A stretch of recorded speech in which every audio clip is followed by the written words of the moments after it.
but doing so is key to learning, to developing solutions, and ultimately, to victory. Those who successfully implement these principles run circles around the rest of the world. Since the release of extreme ownership, the fundamental principles of combat leadership that we learned on the battlefield of Iraq have been exposed to, understood, and implemented by hundreds of thousands of readers around the world.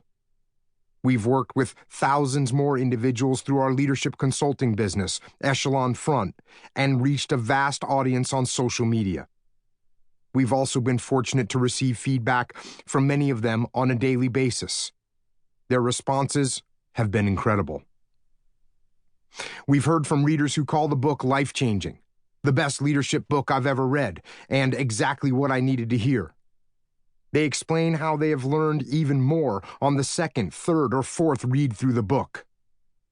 There can be no higher compliment to us as authors than to observe the scores of extreme ownership copies we have signed with multiple colored tabs marking well underlined, highlighted, and dog-eared pages with scribbled notes in the margins that serve as testament to the book's frequent use as a ready reference guide for engaged leaders navigating the challenges of business and life. Such testimonials and observations inspire us to work even harder ourselves. But what's been even more gratifying to hear about are the results. We get reports from military leaders on the front lines, putting the principles to work against our nation's enemies.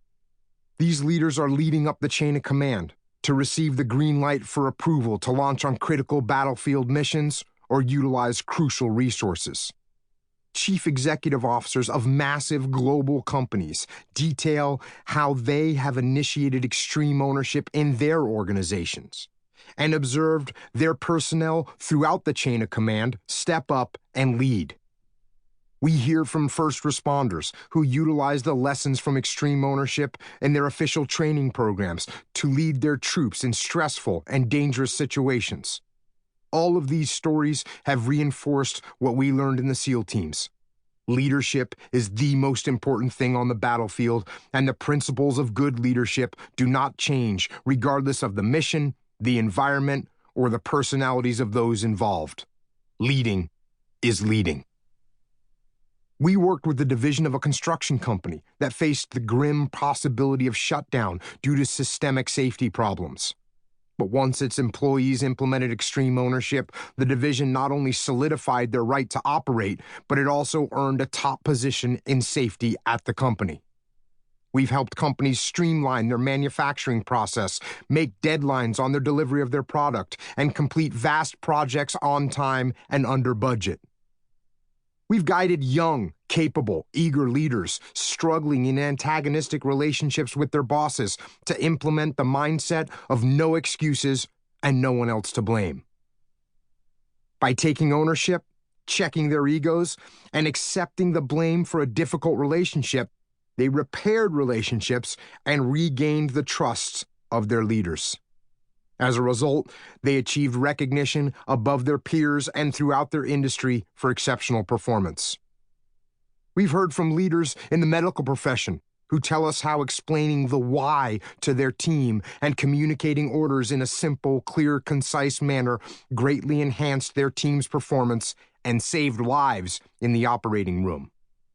We've watched fire department battalion training chiefs utilize extreme ownership as a handbook, teaching their firefighters to implement cover and move to better function as a team, enabling them to more effectively serve their communities while better protecting their firefighters in harm's way. We've seen police officers promoted into leadership positions of greater authority and responsibility attribute their success directly to the principles of extreme ownership.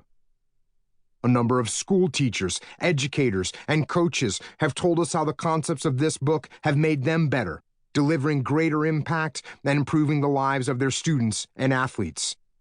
Pastors and mission groups have relayed to us how extreme ownership made their teams more effective, delivering greater impact to the lives of people in need. We've even heard from spouses who tell us how extreme ownership saved their marriage. Once they stopped pointing fingers and casting blame on their wife or husband,